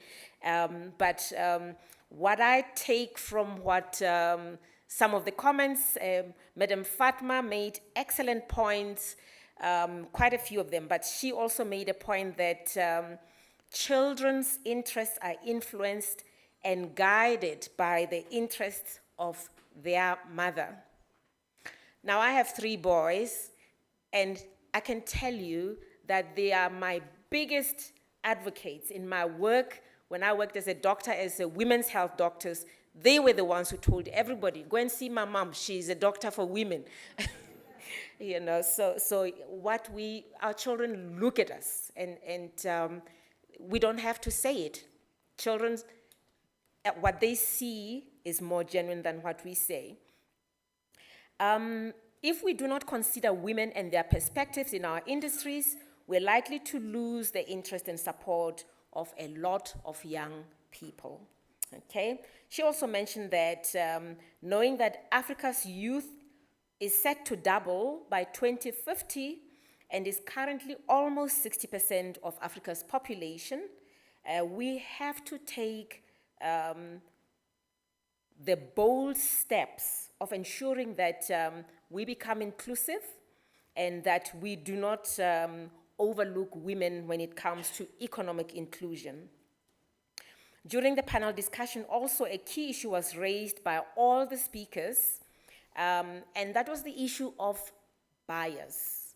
And I know all of us, women and men, have been victims of our own internalized bias. We need to all of us, be mindful on how we actually perpetuate the stereotypes because of our own internalized biases. We know how profitable diversity is for countries and for organizations, but we cannot realize these benefits without overcoming such bias.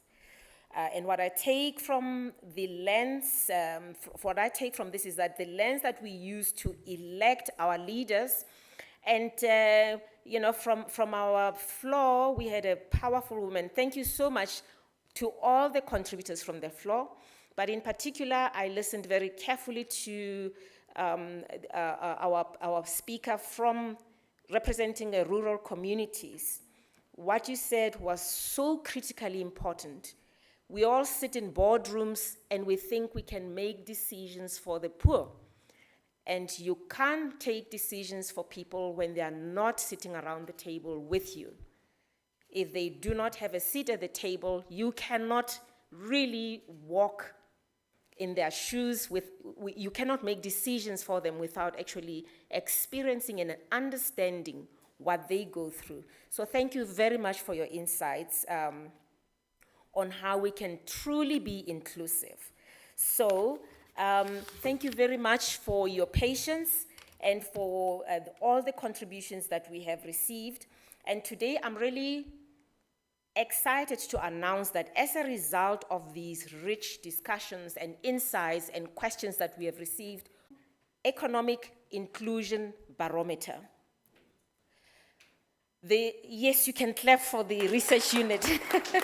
It is their concept.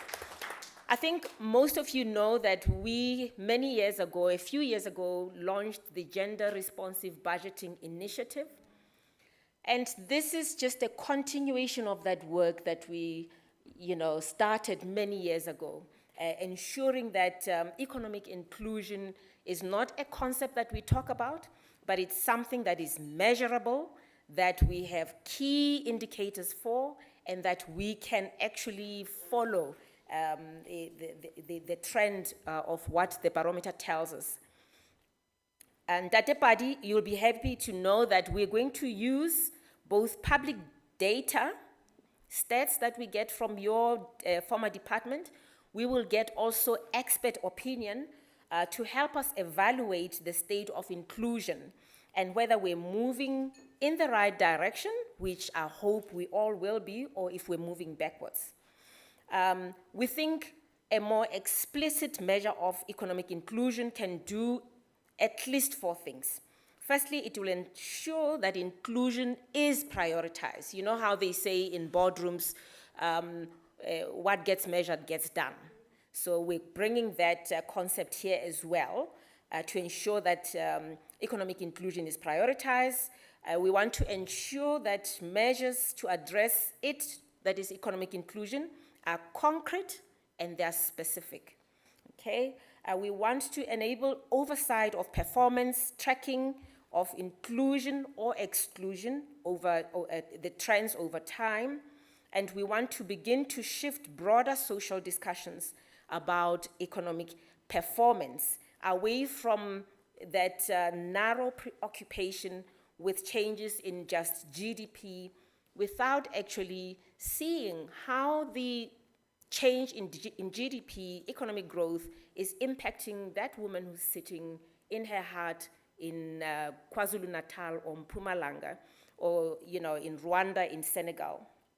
So you can expect to see a report that will be led by Len at the research unit. It will be coming out in September, so please look out for it. And last but not least, what we normally do around this time of the year, to be truly inclusive, we always ask our high school students to write an essay around the theme that we are dealing with. And this year, of course, it was the theme of inclusion. And we received essays from 37 different schools across the country. We had 173 learners that wrote with passion, clarity, insight about how we can build a world where human beings are equal. I'd like to ask you to please go to our website and read these essays. We could not this year bring them to come and tell us their thoughts. We normally do that every year, but we've posted the essays on our website. So please go and read these essays because they're truly, truly incredibly amazing young people. And from the essays, we have two schools, grade 11 learner from Raymond Mahlaba Secondary School in Soweto, and Basitsana Nkumane, a grade 9 pupil from Masana Senior Secondary School in Mpumalanga, who are the winners for the prize this year. And they each win 50,000 rands towards, as a result of this. 10 schools and 10 finalists will also receive 10,000 rands each. And all the winners of the competition, the 10 pupil, at least the top 10, will also be recipients of the Motsepe Foundation bursary. When they go to university, they will have a bursary to see them through. So I want to thank you so much for spending time with us this morning. Fatma has donated 20 minutes of her time, and I'd like to challenge, because I can see leaders sitting around the table, ambassadors, and Bridget, my sister-in-law, welcome. It's wonderful to see you. I know you were traveling from elsewhere. I'd like you, all the leaders, Lindy, we're wonderful to see you also, Ntate Padi, 20 minutes of your time. If you can donate into this basket, 20 minutes of your time where a young person can have a one-on-one with you at a time that suits you, and we will organize everything else. And with that said, thank you very much to all of you for joining us. Lunch will be served out here, and please hang around. We will be here to answer any questions. And from our panel, my beautiful, beautiful panel, thank you so much.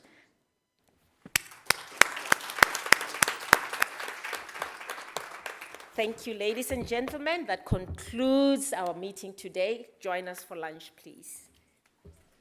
Is there anything else you wanted to?